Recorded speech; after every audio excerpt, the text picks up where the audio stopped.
이제 11월 이제 한 달 주제는 이제 하나님의 이름, 하나님의 이름에 대해서 우리가 같이 이제 나누어 보려고 합니다. 지난 시간에는 여호와 샬롬에 대해서 사사기 말씀을 통해서 아마 박ሾ롱 목사님이 말씀을 전해주셨을 거고요. 오늘은 여호와, 우리 보통 하나님 이렇게 하잖아요. 근데 여호와 이렇게 우리가 이야기하기도 합니다. 그래서 도대체 이제 어떤 관계가 있는지 오늘 좀 살펴보고요.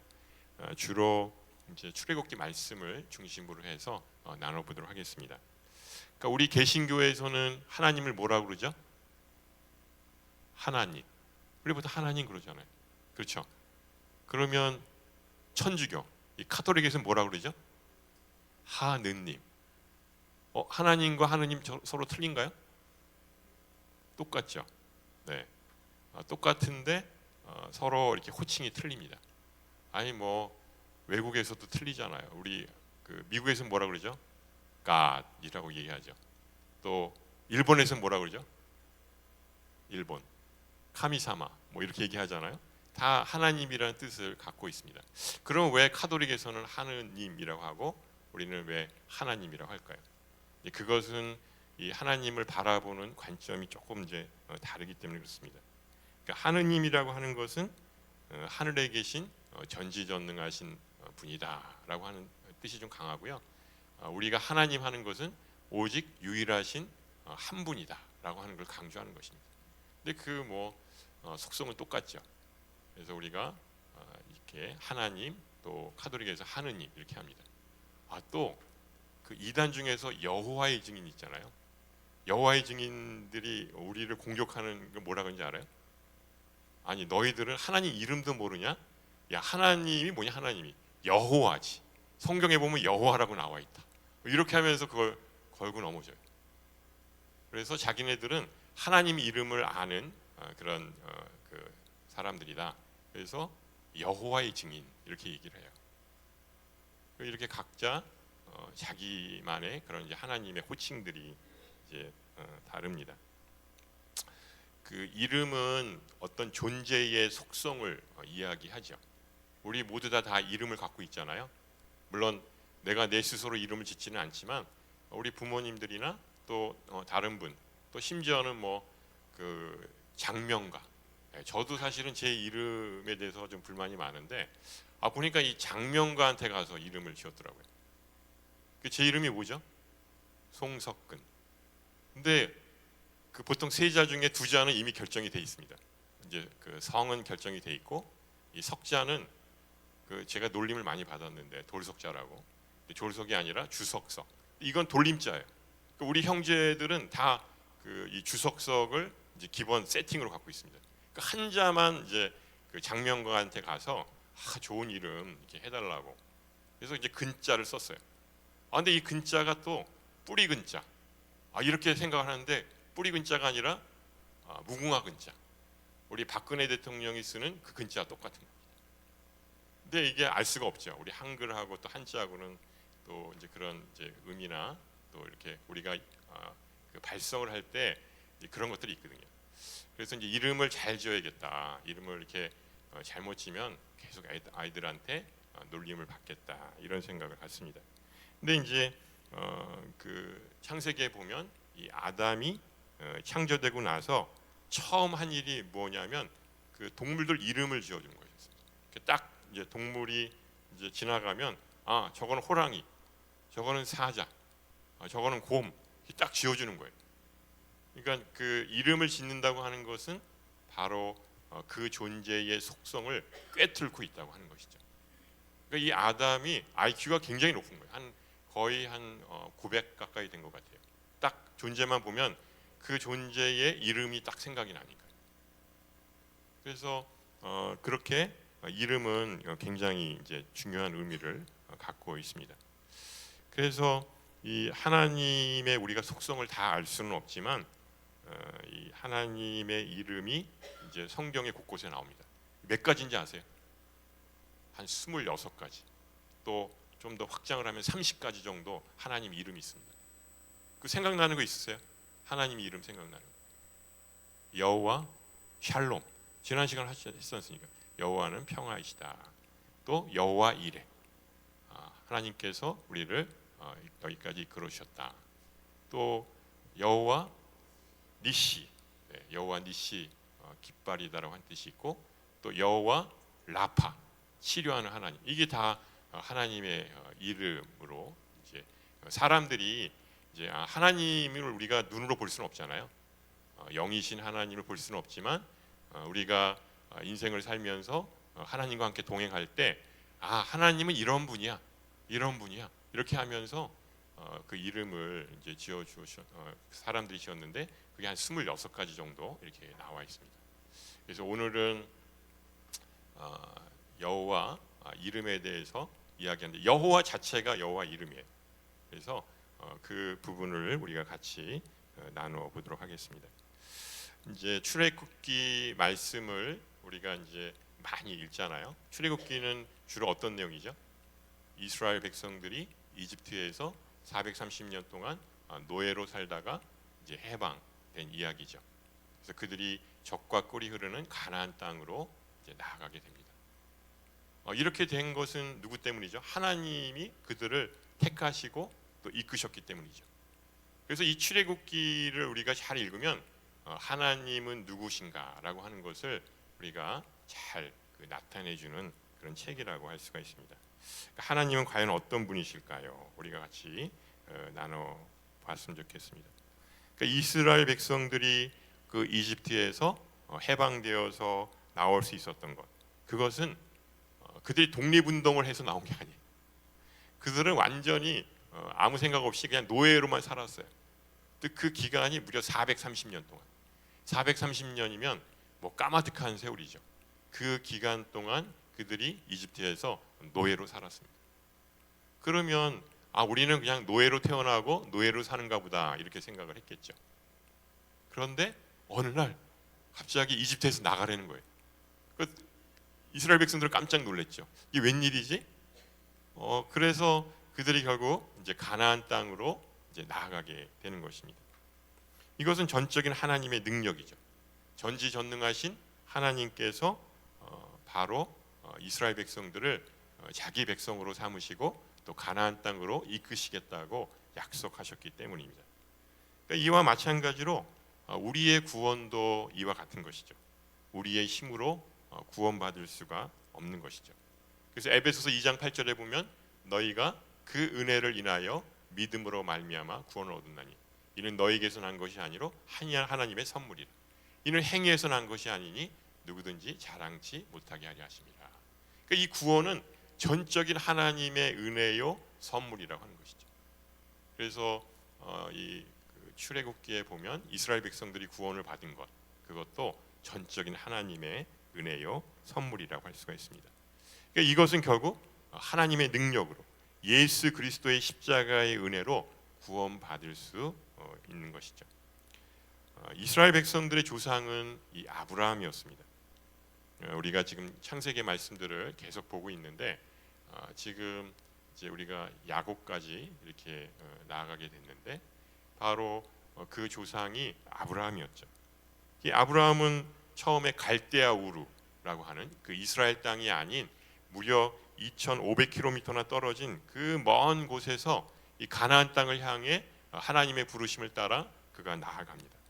그러니까 처음에는 히브리서에 보면 갈 바를 알지 못할 때 그가 앞으로 나아갔다고 합니다. 그 갈대아 우르에서 어느 곳에 머물렀죠. 바로 하란이라고 하는 곳에 머물렀습니다. 이 하란은 마지막 그 경계 지역이었습니다. 여기를 벗어나면 그때서부터는 누구도 이제 보호받을 수 없는 곳이죠. 그 지경이 벗어나는 곳입니다. 그래서 그 아버지와 가족들이 같이 있었을 때 하란에 머물러 있었던 것은 두려워했던 것이죠. 여기서 더 나가게 되면 여러 가지 어려움이 있을 것 같았고 또 두려워했기 때문에 거기에 머물러 있었던 것이죠. 그렇지만 아브라함은 담대히 그 믿음의 발걸음을 내딛습니다. 그래서 하나님이 인도하시는 대로 그들이 가나안 땅에 이제 들어가게 되는 것입니다. 결국 먼 여정 끝에 이제 가나안 땅에 들어왔고 또 거기에서 이스라엘의 이제 그 백성들이 살게 되었습니다. 근데 그 땅은 항상 이제 이렇게 물이 부족한 곳이었죠. 기근이 항상 이제 들다 보니까 이제 살기가 어려워지면 항상 이집트로 이제 피난을 가게 되었습니다. 그래서 이제 몇 번을 이제 갔죠. 아브람 때도 갔고 이삭 때도 갔고 야곱 때도 갔는데 이제 가장 결정적인 때가 바로 요셉 때였죠. 그러니까 요셉 때는 이 7년 동안 무려 7년 기근이 들어서 아무것도 먹을 게 없었습니다. 그러니까 거의 뭐 굶어 죽을 그런 지경이었죠. 근데 그때 하나님의 인도하심을 따라 요셉을 바로 이집트의 국무총리로 세우시는 바람에 이스라엘 백성들이 이제 이집트 땅, 이 고센 땅에 머물게 되었습니다. 그곳은 이집트 사람들과 조금 떨어져 있는 곳이었고 또 목축을 하기 굉장히 좋은 곳이었습니다. 그러니까 하나님께서 이 천혜의 지역을 이렇게 마련해 주신 것이죠. 그들이 행복하게 살았어요. 무려 몇 년 동안? 430년 동안. 이게 그들의 올무가 된 거예요. 그들에게 약속하신 땅은 어디였죠? 가나안 땅이었잖아요. 그러면 어느 정도 이제 형편이 이제 되고 회복이 되면 다시 가나안 땅으로 갔었어야죠. 그런데 하여튼 뭐 여러 가지 이유가 있었을지 모르지만 무려 430년 동안 그 이집트 땅에 머물게 됩니다. 그럼 어떻게 됐죠? 노예가 된 거예요. 처음에는 그냥 이스라엘 백성들의 그런 상황을 알아서 이집트 왕이 배려를 해줬죠. 근데 그 왕이 뭐 계속 살아있는 게 아니니까 다른 왕이 집권을 했을 때 바로 이 이방인인 그들에게는 이방인이죠. 그 이스라엘 사람들을 노예로 이제 부리게 되었습니다. 무려 430년 동안 그들이 노예가 된 것입니다. 그런데 이 이집트 땅에서 살 때 노예로 살지만 점점 인구가 늘어나는 거예요. 그 지금 이스라엘과 하마스의 전쟁도 보면 뭐 여러 가지 이유가 있죠. 근데 그 중에 가장 큰 그 위협은 또 뭐냐면 모슬렘권에 있는 사람들은 산하 제한이 없거든요. 그러니까 엄청나게 많은 자녀들을 낳아요. 근데 이스라엘은 이제 알잖아요. 이제 많이 나서는 제대로 키우기 어렵다고 하니까. 그러니까 점점 이스라엘 사람들은 늘어나고 이슬람 사람들은 점점 늘어나고 이스라엘 사람이 점점 줄어드니까 위기 의식을 느낀 거예요. 그래서 어떻게든 이 이스라엘 사람들을 쫓아내야겠다고 하는 생각이 들기 때문에 그 좁은 영토에서 거의 한 1,000만 가까이 되는 사람들이 살다 보니까 이게 이제 서로 갈등이 생긴 것이죠. 그러니까 이 이집트에서도 그런 일이 있었던 거예요. 보니까 점점 이스라엘 사람들이 점점 늘어나는 거예요. 그러다 보니까 이제 위협을 느끼고 그렇게 해서 이제 딸이 이제 태어나면 그냥 내버려 두지만 아들을 낳으면은 그냥 짐승 밥을 만들거나 아니면은 그 나일강에 띄어서 이 악어밥을 만드는 것이죠. 아예 죽이거나 이런 이제 끔찍한 일들이 그 이집트 땅에서 이제 생겨나게 된 것입니다. 이제 그 당시 이집트는 어떤 나라였냐면 초강대국이었습니다. 지금의 미국보다도 더 강대한 이제 그런 나라였습니다. 그러니까 아무도 이 이집트를 넘볼 수가 없었죠. 그리고 그 이집트를 집권하는 왕은 살아있는 신이었습니다. 그 이집트에는 이 다신교 국가이기 때문에 그 수많은 그런 우상들, 신들이 있었습니다. 그게 한 80개 정도 된다고 합니다. 근데 그 80이나 되는 그 수많은 그 우상들 중에서도 가장 으뜸인 신은 바로 이 바로였습니다. 우리가 보통 파라오라고 얘기를 하죠. 살아있는 신이었다고 할 수가 있는 것이죠. 그래서 이집트 왕인 바로는 바로 이들 위에 군림하는 그런 최고의 신이었습니다. 다른 신들은 그냥 신전에서 가만히 있어요. 가만히 있으면 사람들이 와서 그 앞에 제물을 바치고 그리고 복을 빌고 그리고 갑니다. 근데 이 이집트의 살아있는 신인 파라오는 움직이는 신이에요. 그리고 그 이집트를 통치하고 있습니다. 그러니까 가장 강력한 신이었다고 할 수가 있는 것이죠. 그래서 이 바로는 그 당시 이집트와 전 세계를 군림하면서 다스리는 살아있는 실질적인 그런 신이었습니다. 그러니까 이스라엘 백성들은 이런 나라에서 이 430년 동안 노예로 살게 되었습니다. 하나님은 이 노예로 살고 있는 이스라엘 백성들의 신음소리를 들으십니다. 그리고 그들을 구원하시려고 합니다. 하나님은 그래서 먼저 이스라엘 백성들에게 하나님 당신이 어떤 존재인지를 알려주어야만 했습니다. 그래서 모세를 부르시죠. 하나님이 모세를 부르시고 그에게 다음과 같이 명령하십니다. 우리 6절 7절 말씀, 6장 6절 7절 말씀 우리 같이 한번 읽어보도록 하겠습니다. 시작. 그러므로 이스라엘 자손들에게 말하여라. 나는 여호와다. 내가 너희를 이집트의 압제에서 빼내주고 그 속박에서 건져줄 것이다. 내가 쭉 뻗은 팔과 큰 심판으로 너희를 구원해 줄 것이다. 내가 너희를 내 백성으로 삼고 나는 너희의 하나님이 될 것이다. 그러면 내가 너희를 이집트 사람들의 압제에서 빼내준 너희 하나님 여호와인 줄 너희가 알게 될 것이다. 그러니까 이 하나님은 모세를 통해서 이스라엘 백성들에게 하나님의 존재를 선포하십니다. 나는 여호와다. 내가 너희를 내 백성으로 삼고 나는 너희의 하나님이 될 것이다. 여호와 하나님은 아브라함 때서부터 이스라엘 백성들을 택하시고 또 당신의 백성으로 삼으셨습니다. 아브라함이 자식이 하나도 없을 때 그 밤하늘을 보면서 그러잖아. 하늘의 별과 같이 너희 백성을 이렇게 만들어주겠다. 또 바다의 모래와 같이 이런 수많은 백성들을 삼아서 나라를 세워주겠다. 이렇게 약속하셨거든요. 하나님은 어떤 분이죠? 그 약속을 반드시 지키시는 분이죠. 그래서 우리가 바로 이 하나님의 택함 받은 백성이라고 하는 사실을 잊지 말아야 한 것입니다. 그리고 하나님이 한번 택한 백성은 절대로 포기하지 않으십니다. 우리는 우리 자신을 포기할지 모르지만 하나님은 절대로 우리를 포기하지 않으시는 분이죠. 그래서 2장 24절 말씀에 보시면 이렇게 나와 있습니다.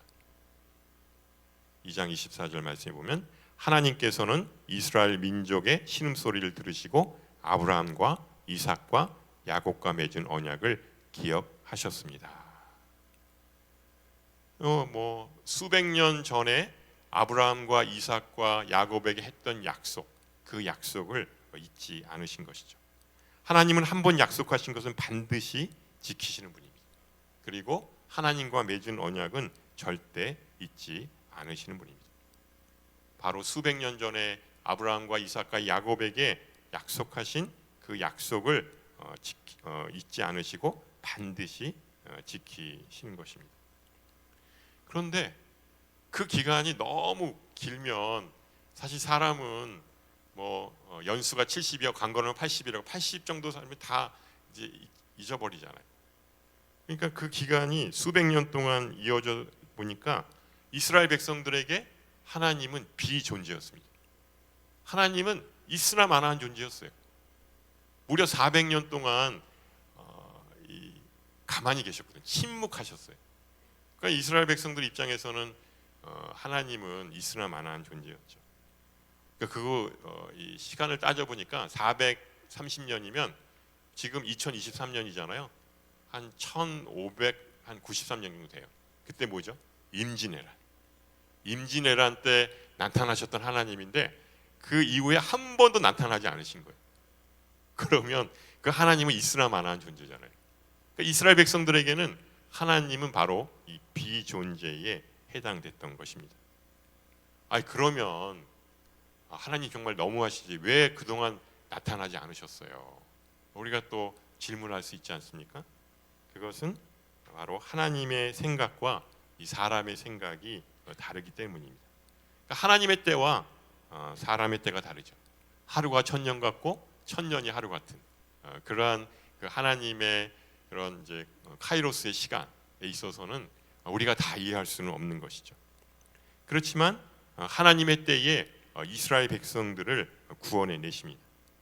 우리가 때로는 인내하지 못하고 또 참지 못하는 것은 바로 우리가 이 하나님의 때를 알지 못하고 또 조급하기 때문입니다. 이제 하나님이 그들 앞에 나타나셔서 그들을 이제 구원하시겠다고 말씀하십니다.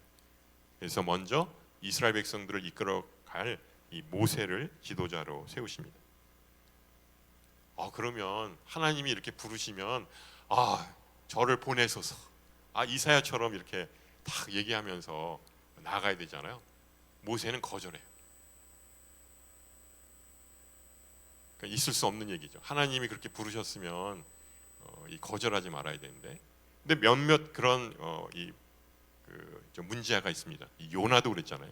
요나도 거절했잖아요. 이 모세도 하나님이 부르셨지만 거절했습니다. 모세는 그것도 한 번도 아니고 3번씩이나 거절을 해요. 이 성경을 읽어보시면 3-4번, 3번 하나님께서 설득을 하십니다. 첫 번째로 하나님은 모세는 하나님을 믿을 수가 없었습니다. 그러니까 그 상처가 있는 것이죠. 모세가 여태까지 경험한 바로는 이집트의 그 바로가 가장 힘센 신이었습니다. 왜냐하면 하나님은 그동안 이집트에서 전혀 영향력을 발휘하지 못했었거든요. 그래서 모세는 하나님께 섭섭했습니다. 생각해 보십시오. 모세가 그 죽을 위기에서 그 바로의 공주에 의해서 간신히 살아납니다. 그리고 이집트의 왕자로 그가 자랍니다. 근데 그 유모가 바로 친모였어요. 그 친어머니가 이렇게 가장을 해서 자기 아들인 모세를 이렇게 어려서 키웁니다. 그러니까 아마 그 교육을 받았겠죠. 그래서 그 자기의 정체성은 바로 이 히브리인 유대인이구나 하는 걸 아마 알았을 것입니다.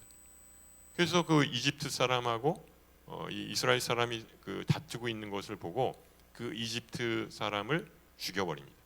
의분에 못 이겨서 그냥 죽여버립니다. 몰래 이제 땅에다 파묻죠. 왜냐하면 그것이 바로 하나님을 위한 일이고 바로 이스라엘 백성들을 위한 일이라고 생각했겠죠. 근데 그 다음 날 보니까 이스라엘 사람들이 서로 싸우고 있어요. 그래서 왜 이렇게 싸우고 있느냐 그러면서 타일렀더니 야 너도 그 이집트 사람 죽인 것처럼 나를 죽이려고 하느냐 이렇게 이제 얘기를 하는 거예요. 그래서 이집트 왕자에서 하루아침에 그 목동으로 그가 이제 변화되는 것이죠. 미디안 광야로 도망을 치게 됩니다. 근데 80세까지 이 목동으로 살면서 전혀 하나님은 나타나지 않으셨어요. 근데 너무너무 섭섭했어요. 아니 그렇게 하나님을 위해서 자기가 살려고 했는데 그런 어려운 일이 있을 때 하나님이 좀 나타나셔서 위로해 주셨으면 자기가 힘을 얻고 그리고 준비를 했을 텐데 80세가 될 때까지 하나님은 전혀 나타나지 않으셨어요. 그냥 왕자에서 목동으로 전락을 해서 그냥 살게 됩니다. 이제 80의 나이가 다 늙어서 이 바로에게 가서 이스라엘 백성들을 이끌고 나가겠다. 이게 얼마나 우스운 일입니까? 젊었을 때 이렇게 사람을 부르셔야지 나이가 들 때 부르시면 뭘 하겠습니까? 저도 마찬가지였어요. 세상에 하나님 나이가 49인데 지금 신대원 가서 뭐 합니까? 그 졸업하면 그냥 은퇴할 나이인데요. 그렇지만 하나님은 부르시더라고요. 그리고 저를 이 자리에 서게 하신 것이죠.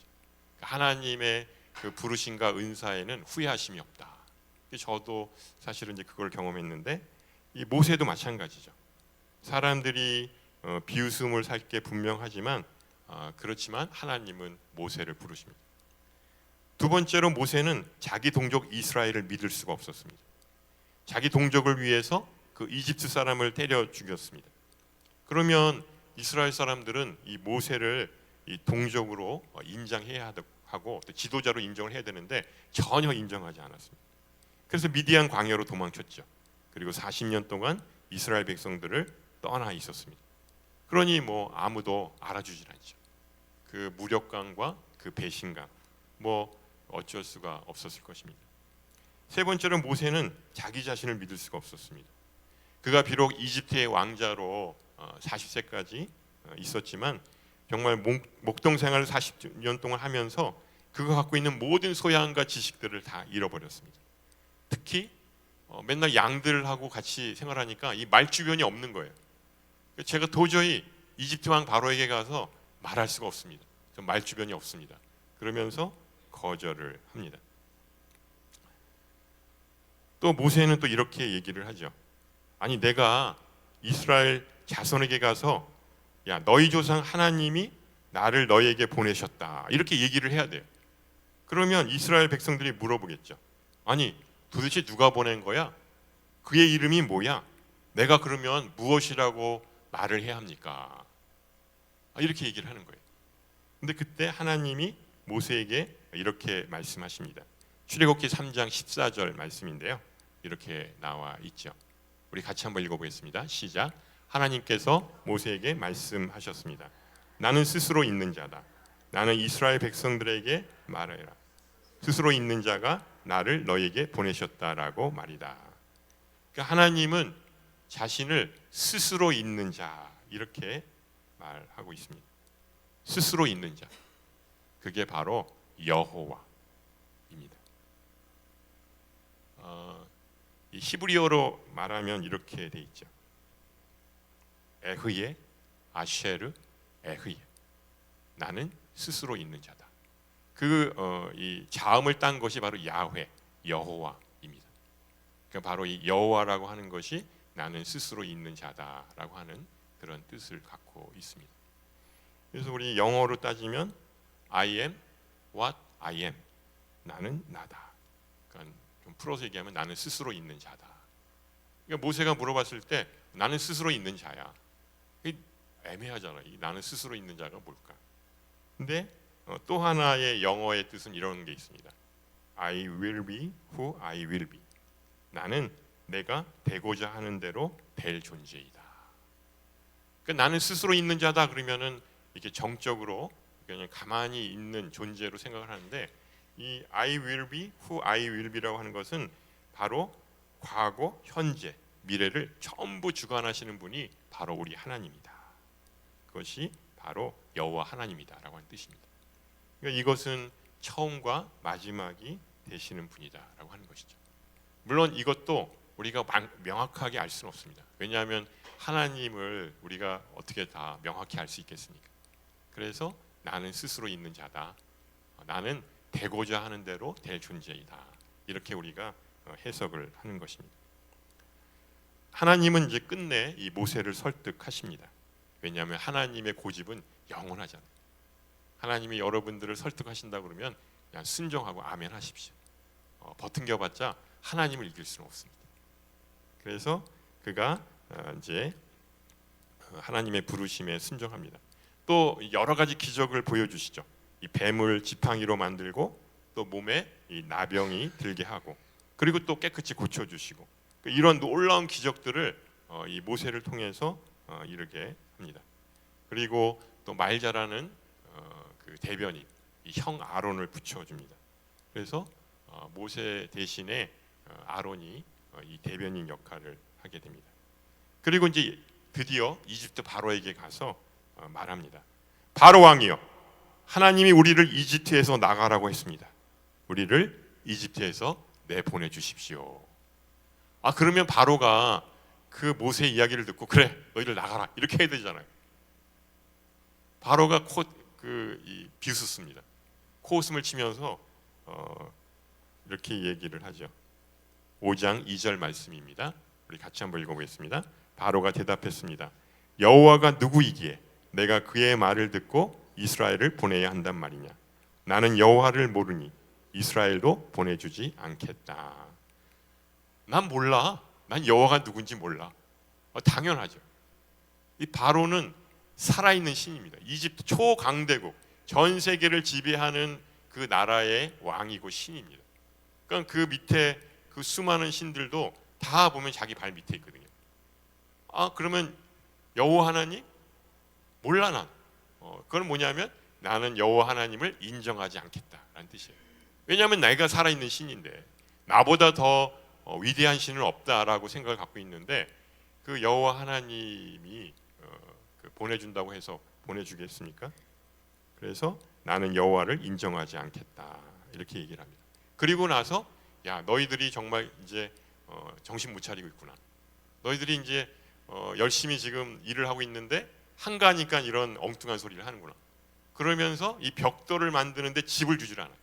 그 집이 있어야 벽돌이 이제 견고하게 쓰는데 벽돌 안에 있는 집을 주질 않습니다. 그 전에는 이 집을 제공했는데 너희들이 알아서 일단 구해 갖고 와라. 시간이 더 많이 걸리고 이스라엘 백성들은 더 이제 고된 그런 노동을 하게 되는 것이죠.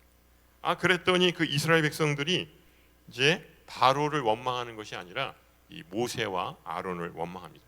야 너희들이 쓸데없는 얘기를 해가지고 우리가 이렇게 더 고생을 하게 됐다. 이렇게 이야기를 한 것이죠.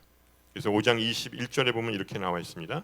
당신들이 우리로 하여금 바로와 그 신하들이 보기에 냄새나는 존재가 되게 하고 그들의 손에 칼을 쥐어주어 우리를 죽이게 만들었으니 여호와께서 당신들을 보시고 심판하기를 바랍니다.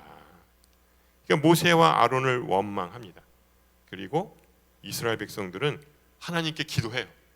그리고 모세와 아론을 심판해 달라고 이렇게 얘기합니다. 우리를 더 고되게 만드니까 이렇게 만든 원인을 제공한 모세와 아론을 심판해 주십시오. 이렇게 얘기를 합니다. 그러니까 이스라엘 백성들이 하나님을 믿기는 믿었던 것 같아요. 아예 비존재라고 얘기했는데 그래도 모세와 아론에게 벌 주십시오 하는 거 보면 하나님을 믿기는 믿었던 것 같습니다. 다만 이스라엘 백성들의 그 믿는 하나님은 이스라엘의 바로보다도 못한 존재였죠. 그러니까 이스라엘 백성들 입장에서는 하나님보다 바로 이집트의 바로가 더 두려운 존재였던 것입니다. 과연 그럴까요? 그들은 모세와 아론에게 말합니다. 우리가 더 살기 힘들게 되었다. 제발 하나님이 모세와 아론을 심판해서 우리를 바로의 눈밖에 벗어나지 않게 해주십시오. 그러니까 그들은 하나님을 두려워하는 게 아니라 이 바로를 더 두려워하는 거예요. 바로 눈치를 보는 거예요. 바로 눈밖에 벗어나지 않게 해주십시오라고 이렇게 얘기를 합니다. 이걸 보면 마치 우리의 이 신앙생활의 현 주소를 보는 것 같습니다. 우리의 모습이죠. 하나님, 우리가 세상을 살아갈 때 너무 무섭고 두렵습니다. 그리고 너무 힘이 듭니다. 우리가 이 세상을 살아갈 때 세상 신들에게 좀 잘 보이게 해주십시오. 그래서 그들의 비율을 맞춰서 우리가 잘 먹고 잘 살게 해주십시오. 그리고 우리 아이들 제발 건강하게 해주십시오. 다음 주에 이제 수능 시험 보는데 좀 이번에 서울대 연고대 갈 수 있도록 수능 시험 잘 보게 좀 해주십시오. 그렇게 떵떵거리게 좀 살게 좀 해주십시오. 우리 남편도 남들보다 더 높은 자리에 올라가게 해주십시오. 다른 사람들이 모두 부러워하는 그곳에 있게 좀 해주십시오. 그러기 위해서 우리에게 복과 또한 재물을 많이 주셔야겠습니다. 그리고 이 세상을 살아갈 때 다른 사람들이 모두 부러워하는 그런 존재가 되게 해주십시오.